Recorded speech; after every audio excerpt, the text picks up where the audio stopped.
Hi guys, welcome to another review. Your Still number with two my pick? picks. Your number two? You ready? John Carpenter's Prince of Darkness. Beautiful covers. Yeah, the Scream Factory edition, steelbook with the slipcover one. Beautiful, beautiful. Yeah, I Fantastic absolutely love movie. this film. Not many Carpenter fans particularly like this one there, but Really? maybe they find it's just a bit too confusing, or they just think it's too slow or whatnot. But I love the atmosphere. I love No, the I love it. setting I love it too.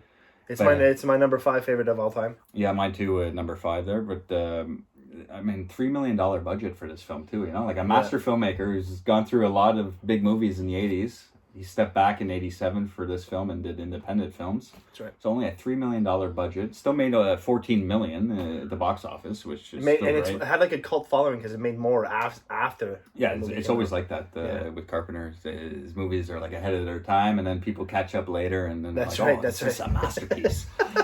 But yeah, It's so good, this movie. and Bro. it's the score in this film too doesn't get enough my praise. number 2 favorite Carpenter score of all time. Well, I guess Halloween. Halloween number one, yeah. and this number 2.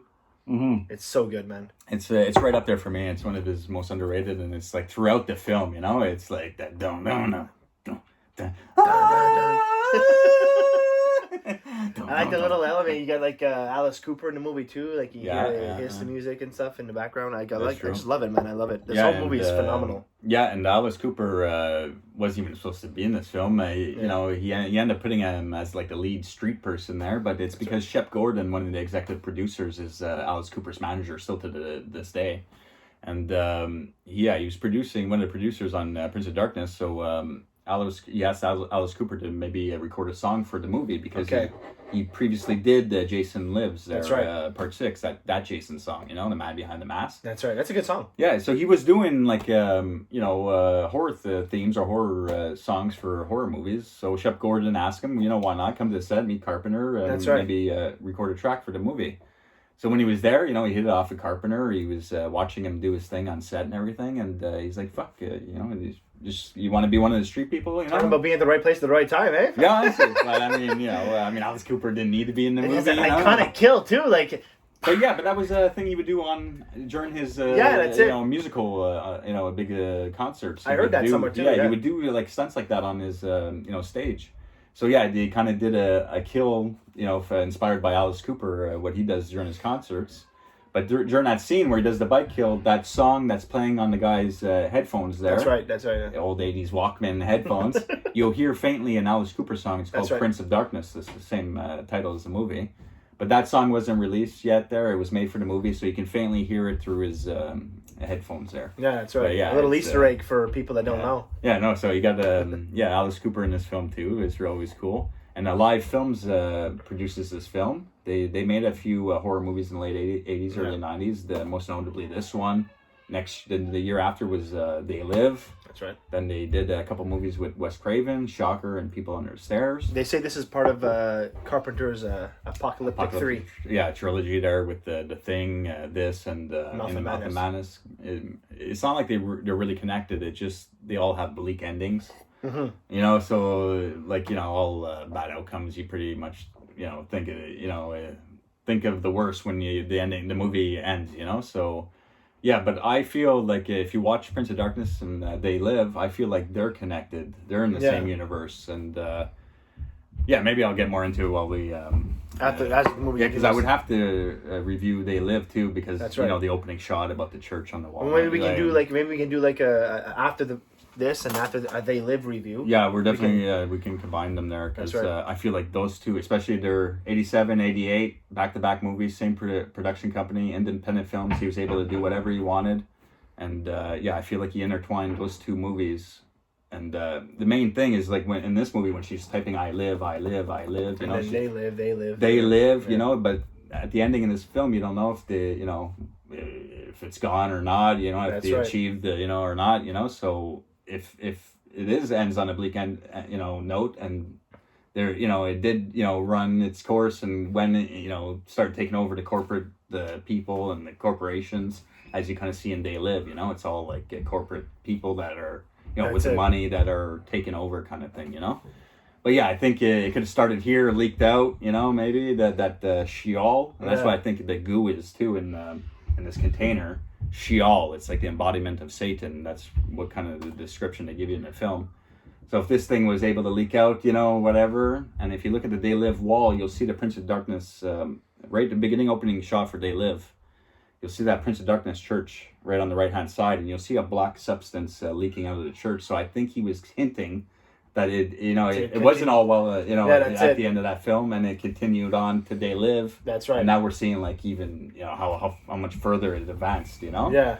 So yeah, I really feel like Prince of Darkness and They Live are tied together. They're a true, They Live is a true sequel, not like In the Mouth of Madness. They're just tied in for different reasons. But yeah, so anyways, that's a huge introduction there. Let's actually get into the movie. I love the friggin' opening credits though, like how it's like a 10-12 minute opening credits, but it like fades, black. Yeah, that's right. It shows a couple credits. Then we see the students at school. Well, I guess they're adults, though. They're adults. They all look like they're 30, 40 years old. Yeah, they go. But that school is USC, University of Southern California. That's where Carpenter actually went to school for film school there. Oh, all right. So he filmed a few days there, and that's all the shots there and everything. And I think actually even the class he filmed in, where Victor Wong is speaking. That's right. That's his actual class that he had. Oh, wow, yeah, it was on the commentary. I mean, if you want to get all this information, it's not hard. But I love the Victor Wong and Victor scenes. Wong. Yeah, I know. I love their scenes. They're like in so the little good. office there. Yeah, that's it. He was our prisoner, not yours. Pleasance is great, bro. Oh man, I love this movie. Yeah, so you get you kind of see all like the characters at school. Cut the blacks, show some more credits and all that. And you get that theme going. Yeah. Dun, dun, dun, dun, dun, dun, dun, dun, dun. You see Egg Shen.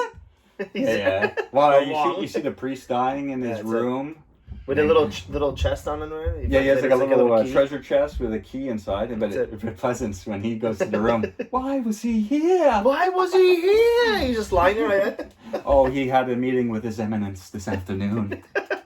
And like Pleasance is like so fucking baffled. Just know what's going on. So during like the credit sequence, some scenes are like muted out, but it's beautiful visuals how he frames the shots and everything. You see Pleasance talking to some brotherhood or some other priest, You see the guys at school. You see our main actor Jameson Parker. He has the eye for Lisa Blount there. She's from An Officer and a Gentleman with Richard Gere. That's like her big movie, and she actually passed away pretty young. Really? Yeah. I think she passed away like 15 years ago. And, wow. Yeah, it was a weird thing. I looked her up a few years ago. I forget exactly why, but yeah, Jameson Parker too. I looked him up many years ago, and supposedly he had a fight with his neighbor. He's still alive though, and everything. He had a fight with his neighbor, and the neighbor shot him a couple times. He kind of looks like Chuck Norris, Jameson Parker. You find that big 80s stash? Yeah, big porno stash. Hulk Hogan stash? He's like creepy on campus, eh? He's looking at Lisa I know, Blount. what's wrong with that guy? But, he's, you see him. You see, like, the nun show up to the school talking to Wong. I like the little scenes, too, like, when you're, like, panned out. He's panned out a bit, and you see, like, the ants. Yeah, right when it says, like, directed by John Carpenter, I think we're in Jameson Parker's room in his house. And we see the new supernova on the TV, Yeah. So I guess this is occurring because well, that's why they're always looking up at the sky. Like that's it. Yeah, they're and like the street people are like obsessed, and they're like. That's it. Yeah, they're like controlled by like I think there's like a bit of an eclipse happening, kind of thing. Yeah. But it's all being occurred by this thing awakening, and the container can no longer hold it, and it's seeping out. That's the right. effects of the water, dripping towards the ceiling sick. there. I like how it looks. I mean, again, $3 million budget. He has a huge cast, no big actors, so a lot of these actors are just making the minimum, That's right. So the budget went to him, John Carpenter, and the effects. I'm pretty sure. And another quick note, it said, I mean, it's because it's directed and the music's composed by John Carpenter, but when it says written in the credits, it says Martin Quatermass, but that's his alias name. It was written by John Carpenter. Okay. And he was a fan of the Quatermass films. It's like 60s British horror type of stuff, or like books and stuff like that. So he used that's really him. Yeah, John Carpenter actually wrote this film as well. So the guy just can do it all. You know that. It's like Stephen King with his other books. Well, Stephen King's not really a filmmaker, though. No, but he has another aliases as well. When he yeah. For like when he wrote The Running Man, yeah, that's Richard Bachman. Yeah, that's like in the Graveyard Shift. That's right. The mill's called the Bachman Mill there. And that's right. Whatever. So yeah, a lot of people that write stuff like that, they have different aliases. They have different names. Yeah. I know. All for different reasons, though. I don't know if you want to just give a shout out or you just didn't want to keep putting his name up in the credits. You know, I mean, like, John Carpenter, this, John Carpenter, that. Okay, maybe it's enough. You know. But yeah, so you see that supernova on the TV, and then it pans out. And you see like these ants accumulating on his TV. Yeah, it's always been a weird kind of scene to me, but yeah, it's cool. It looks nice. So I guess this thing in the sky is occurring because the container here that I told you about. And it has some kind of traction with bugs because throughout the whole movie you see the bugs. Yeah, you see beetles, the worms, the worms on the window, Yeah, and the worms appear to be going like up the window. You know, yeah, like that's it. In like a some kind of weird, fashion. Well, even Wong in the school scenes, he's telling them to say goodbye to your logic, you know, because that's right. He's like, water flows downstream, we live, we die, you know, the reverse never happens. He's like, you know, you have to think completely different. That's how you would have to think too if you want to understand this film. That's right. You know, this film is like say goodbye to classical reality as you know it, you know, because what you've been told and the system you were born in, it's an illusion type of thing. That's what he's conveying throughout the film. And now the shit's hitting the fan, and now the secret can no longer be kept. You know, like how Pleasance because Pleasance is like he finds out about the Brotherhood of Sleep that watched over this container for so many years, and Wong and him are like discussing, I guess, because they're the head of each department. Victor Wong is like some physicist, and like. They're talking about matter and atoms, tachyons. At one point, they're talking about tachyon. Yeah, the Greek word for swift one. Yeah, it's a particle that's faster than light, can even go backwards. And that dream sequence is that's what it is. It's from 1999. It's from 1999. That dream. Yeah, sequence. they send it back in time. That's it. That's later on in the film and everything. But so they all get called into this church. And Victor Wong, cancels class, but Lisa Blunt and Jameson Parker are kind of like, start talking, around that time. That scene where they first talk and he's like, I'm a sexist and confirmed, that's weird. And I find that whole scene, even because he pulls out like his cards. He pulls out a card and he starts playing with a card for randomly. But like when I first seen this movie when I was a kid, I was like, oh, he's probably going to do something cool magic trick. But he's like fumbling the card, but I know that comes into play after his trick when the card disappears. You know? But it's always been a weird like dialogue scene between them two, but whatever, it's still beautifully shot. You see the greens and out of focus in the background, the bushes. He's just like, if I was a nerd, you'd be all over me or something like that. No, he's like, we don't usually see girls like you in our side of the department. And she's like, that's a real sexist thing to say. He's like, sexist and confirmed, proud of it. It's just weird dialogue, and he's like, well, can we start over? Because he sees that he rubbed her the wrong way with that kind of combo, so. Yeah, but they go out a second time and they spend the night together at his place. Yeah. And him too, he looks out at the sky, sees like that type of eclipse. And then, they get called in by Victor Wong. And Dennis Dunn is in this movie too. Victor Wong and Dennis Dunn were just year Big before. Trouble Little China. That's it. So I love that Carpenter always carries on a lot of actors, and even that actor that we were talking about just before, that Peter Jason. He plays like 7 or 8 Carpenter movies after this one. Like he has the most credited Carpenter films, although it's like a lot of them are like little 5-minute scenes. Well, except for this one and They Live, he has probably his most prominent scenes there. Yeah, a little bigger roles for sure. But this is his first collaboration with Carpenter. He's funny and it's like, I'm looking for Professor Burak. And Burak. Yeah, then we're making this the central lab. He's like, oh, that's terrific. What are we actually doing here? But Burak has already walked off. He's like, I like how he stands. He's doing that trumpet thing. He's actually on the commentary with Carpenter. If you watch the commentary, he's okay. He's okay. He's one of the spinners at the end there. He's like, yeah. He gets infected for sure. Yeah. That's it. But even Dunn, he's walking with Lisa Blunt, and he's like, I don't understand what Burak's teaching us. That's it. But she's again, they're trying to give you more information on how to think if you're going to understand this film. She explains to him that, let's say you had a dead cat in a box. Well, if no one was there to open up the box and observe it, then would it be really happening? Did it really happen? If That's right. Like the same thing for a tree falling in the woods. If no one's there to hear it, did it really happen? Kind of mentality. So she's like explaining that to him. He's like, it doesn't make sense, like, well, she's like, that's the whole point, it doesn't make sense on our, because our comprehension, we weren't trained to even think that way. So when you're starting to be trained to think in different ways, and the atoms, because with CERN, that's what they do. They break atoms at the speed of light and see what's in those atoms. And in this film, the Sheol, the thing in the container is supposed to be Satan, but it's been captive for millions of years, and it's leaking now. It can no longer be contained. But this is being used as well to bring in his father, the anti-god. That's right. He lives in a parallel universe, but he can't affect us unless he gets carried in. Through mirrors, you can find out through mirrors. Yeah, it's like... You see there's a scene later on where she reaches in. Yeah, at the end. You see his little hand there. Yeah, there's lots to do with mirrors and all that, and just like the reverse of things. That's right. Like if you wrote the word live and looked at it in the mirror, it would say evil. Yeah. You know what I'm saying? Or red rum, murder. Like it's the opposite, that's right. Opposite meaning. You have to look at things from different angles and stuff like that, It's like parallel universes. Yeah, so that's it. So once they head over to the church to get all the students, but there's different actors or different people from different departments. That's right. A lot of different actors. I mean, a huge cast. He has like 12 people in some shots. I mean, yeah, that's it. He really knows how to set up some of these scenes, It's the same church from Showdown in Little Tokyo. Oh, yeah, right. That we reviewed right. And I think we mentioned in that review that that's it. They shot at the Prince of Darkness church. That's right. Because that was a couple of years after Prince of Darkness. I'm sure it's been used in another movie too, but there's a guy that I actually know. He actually went to a live viewing of Prince of Darkness shown on a big screen I remember that, at this church. Remember I showed you about a few years ago. He went to a viewing of Prince of Darkness on a live screen at that actual church. It was crazy. That's true. Yeah. But when they're showing up at that church, everyone. I think before that, though, the priest, Donald Pleasance and Victor Wong, he brings them down to the basement and shows Victor Wong before he calls in the students. Yeah, that's right. And he's like looking over the old text, and you can see where it was erased, because a lot of information gets like rewritten, and then you lose the complete meaning when it gets to our generations. That's right. Just as an example.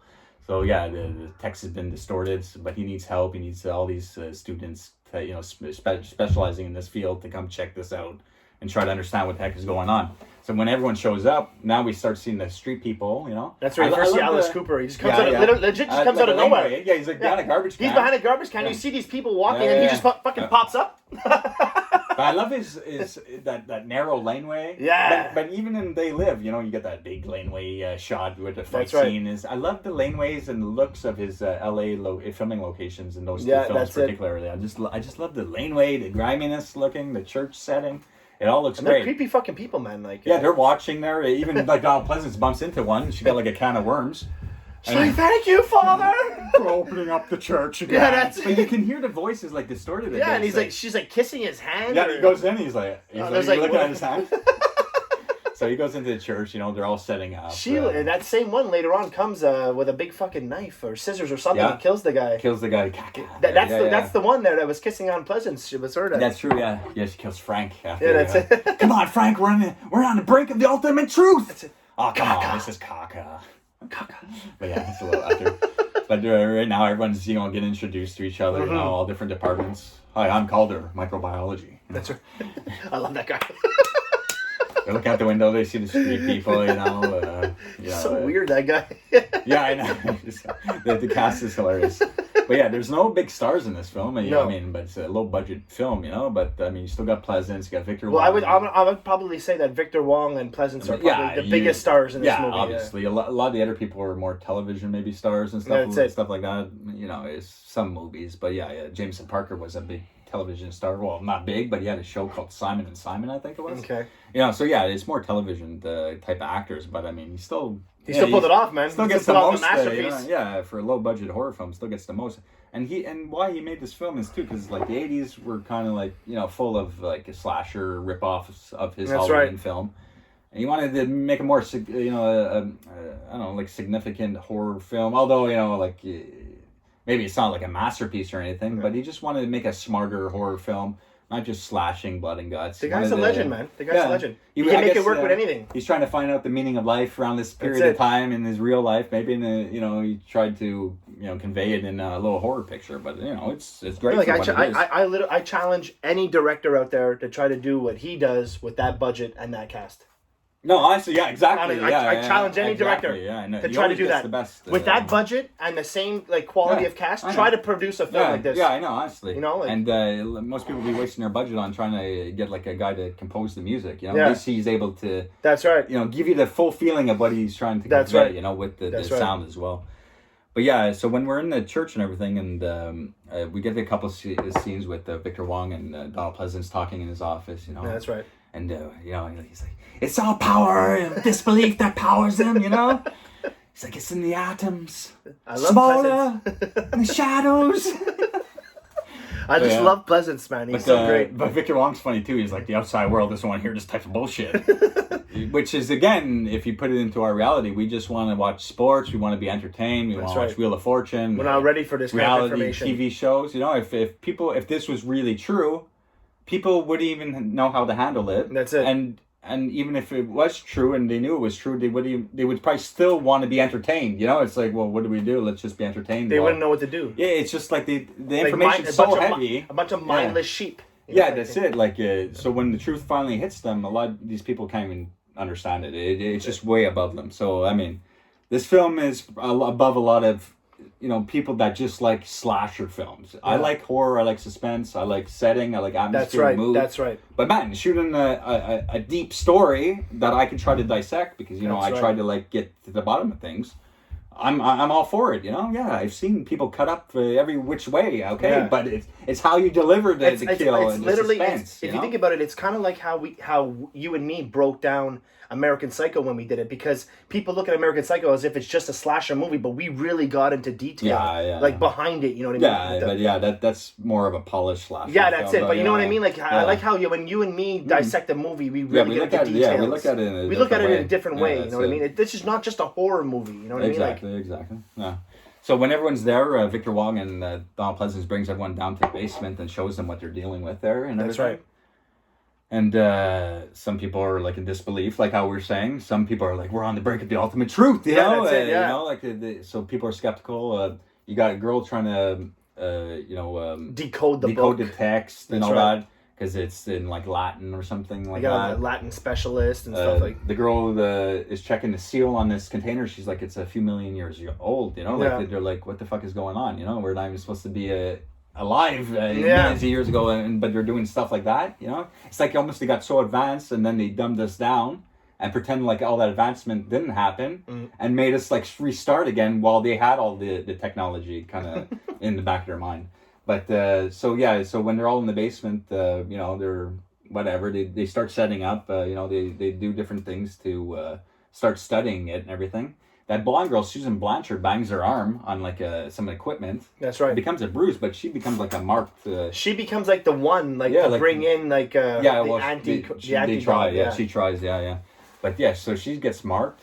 A little later, Susan, radiologist, glasses there. She gets spit on or something. The stuff is leaking upwards and then comes down into her. That's right. So this stuff is infecting all these people. Yeah, so it's like you're trying to bring forth the anti-god, That's right. That's what it's all leading to. And it says even later when she bumped it, the girl that got bumped there that had the bruise, you see her later on in the movie and she's got this big gut. Yeah, it's like a parasite growing in her. That scene too, when all the water's coming out of her and it's going into the ceiling and Dunn's looking at her. Yeah. And the girl's behind the door too, That's it. They even infect the Calder microbiologist. Yeah, that's it. They get him the two chicks. Yeah, that's it.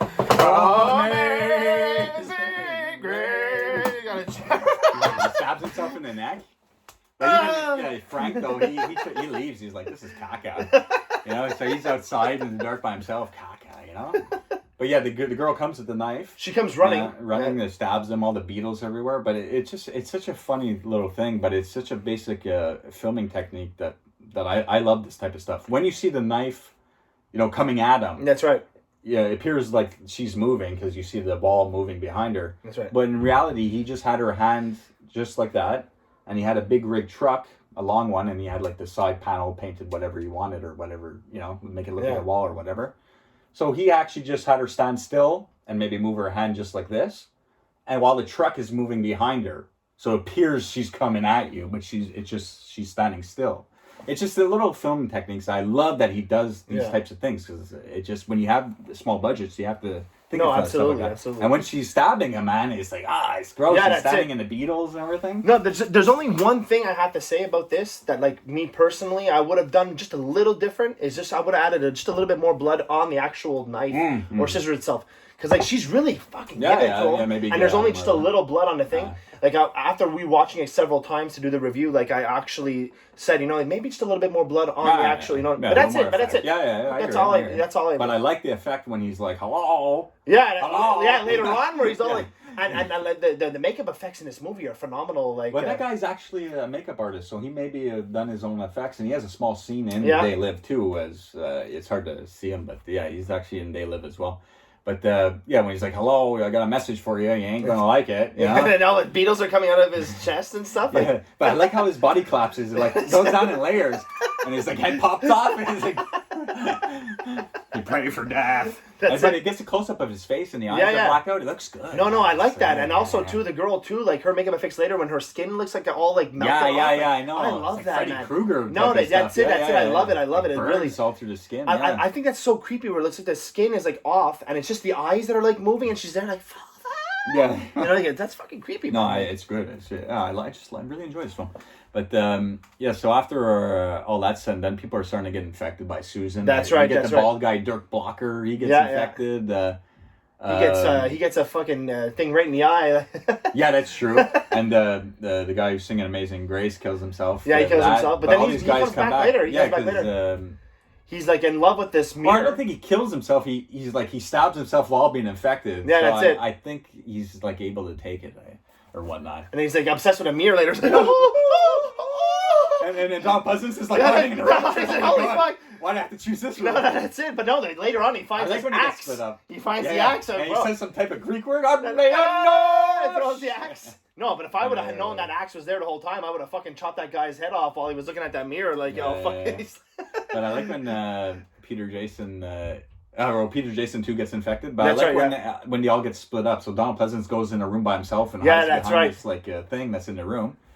And then you got a big crew of them: Victor Wong, Jameson Parker. Sorry, that's right. Lisa Blount. They're all in others. In that room. And he also got done in the other room on the other room, just separated by a wall. Yeah, he's in the closet. He's in a closet. He can hear through, but he's like watching her like. And the other two girls are just standing there looking at him, and he's just they're like watching, make sure like everything goes okay with this. He's just like, well, how long is it gonna be? About an hour? Okay, well, I'll just fucking wait here. Like, he ain't going anywhere. Because when they start coming after him in the closet, he's breaking the wall. He should have been doing that the whole time. But he gets through like the plaster easy with the flashlight, but it is a brick wall there. That's it. But maybe there was something he could have do to try to get out of there. No, for sure. Because on the other side of the wall, they're taking turns like sawing off all the cement between the bricks. It takes overnight. They're stuck in that room overnight, and it's like daytime. Even Jameson Parker jumps out, tries to make a run. Well, that's the thing. Jameson Parker, that part there too, is when he jumps out, right? There's guys coming, like the outside people. They're coming on both sides. He's got nowhere to go, right? Yeah. There's a little fence there. Maybe he didn't try to jump over the fence and get the fuck out. Yeah, I know, but because they're not on the other side of the fence. They're on this side of the fence. If you look at that fence, though, it has like bushes coming out of it. I don't know. Yeah. Yeah, maybe I could have jumped it easier. But maybe he has a knee injury. Who knows? Like if it was you or me, bro, we got out of the window. Like, get the fuck out of here. We're over that fence. We're fucking gone, bro. No, it's true though. It's true. But yeah, so when she's starting, like the girl that's marked on the bed and those two girls watching her are like, she's starting like revive and everything. They start crashing through like the closet. Yeah, they're like reaching for him. Busting through. They're like grabbing on when he's getting pulled in through the room, and they're like fucking hitting her in the head to shoot her out the window and shit. Then the guy comes running, he just fucking ducks and it's like a free for all at this moment. He opened the door. Yeah, that's it. People are coming crashing in. I think one guy in the room gets infected. Jameson Parker's taking them out. Fuck, he's batting their heads in. Well, that guy got a real club in the face. What one? He reaches in and the one that gets stabbed with the chopstick. Bro, Parker fucking laces him with a piece of wood like this. He ducks under the fluid there. Yeah, that's it. Fucking uppercuts him there. But then, then the blonde Susan Blanchard there, she's the marked one. She's trying to pull the anti-god through the mirror. I read somewhere that they used mercury for that scene. And that's legal nowadays. That's it. They used mercury for that scene, and it filmed it sideways. It looks great. No, really. And actually, I think that Alice Cooper was on set to watch that being filmed. So maybe that was the scene that he was watching when he's like, "Hey, you want to be in this film?" Actually, that's it. So it could have been that scene there. But obviously, if you're Alice Cooper and you're watching this, right, and Carpenter comes up to you, the king himself, and is like, "Hey, you want to play in my movie?" What are you gonna say? No. And this guy was the king of horror on stage. He had like horrifying effects. No, that's it. Yeah. He's all down with Carpenter. No, for sure. They're probably best friends on the set. You know what I mean? Right, man. But but while she's pulling him through, it's Pleasance that like axes the arm there, and that's right, and it grows back. Oh, yeah. The arm goes back, and then he cuts the head off, and then she just grabs the head and puts it back on? Yeah, but then it's Lisa Blunt that, like, kind of tackles her through the mirror. Yeah, that's right, and that's where he says the Greek words. Yeah, Pleasance breaks the mirror with the axe. Yeah. So he thinks it's all said and done. That's right. Everyone's, like, dead. That's supposed to be dead, kind of thing. Not possessed anymore. But then the next morning, Jameson Parker's sleeping. That's right. And he has that crazy dream. That crazy dream. That everyone has, Yeah, that's the tachyons they said. Like, you go back, message from 1999. Yeah. He's having that dream again, but now it's his girlfriend's type of face on that black demon that's that's it. Because she's supposed to be from the future, from 1999. But is she like the new one that's waiting to be pulled out? So it's just a crazy dream he has. But he wakes up and then she's like there, like all rotting. This is like a quick scare effect near the end. Then he wakes up for good, and then he puts his hand on the mirror. And you don't know if he's going to be able to pull it through. So it's a bleak ending. You don't know if it's over or not. This is definitely one movie I'd actually loved to have Carpenter do a sequel. Well, like I said, it could be They Live. Yeah, that's it. You don't know how it ends. And now we see a different side from a different story while this has blown up over the year. Basically, like you were saying, it's the same universe, just a different story, a different look. You know what I mean? Maybe a year into this thing taking over. Because we see in They Live, it's all taken over by that's right. All the rich and successful people are the ones that are taken over, but that's never been mentioned anywhere. That's just me watching these movies over and over and saying, hey, oh shit, why is that Prince of Darkness drawing on the opening They Live wall, and I live, they live, and then you see the black goo kind of like seeping out of the church that's on the wall, They Live. I don't know. It has like some type of tie-in. Carpenter's going to call you on your personal houseboys and tell you. You figured it out. You figured it out. You son of a. You broke the code. I'm going to work with you on your next year. I'm going to fund your movie. I love you, Carpenter. He's going to invite you to the set like he did Cooper. That's it. But I mean, that's Prince of Darkness. I mean, if you didn't like it, I urge you to try to go back and give it another chance. It's slow, but it gets you in the mood. It's nice setting, good music. You have to watch it with an open mind, man. You have to watch it with an open mind. Just try to think a little higher. Get that frequency raised a bit higher, and then things will start making sense. Absolutely. But I mean, I hope you guys enjoyed that review. Until next time. Take care, guys. Have a great night. You're gonna get it, bitch.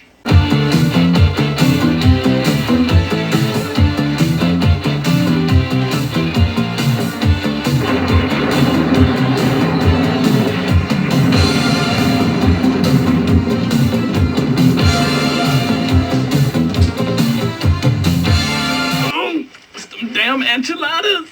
The Daigler.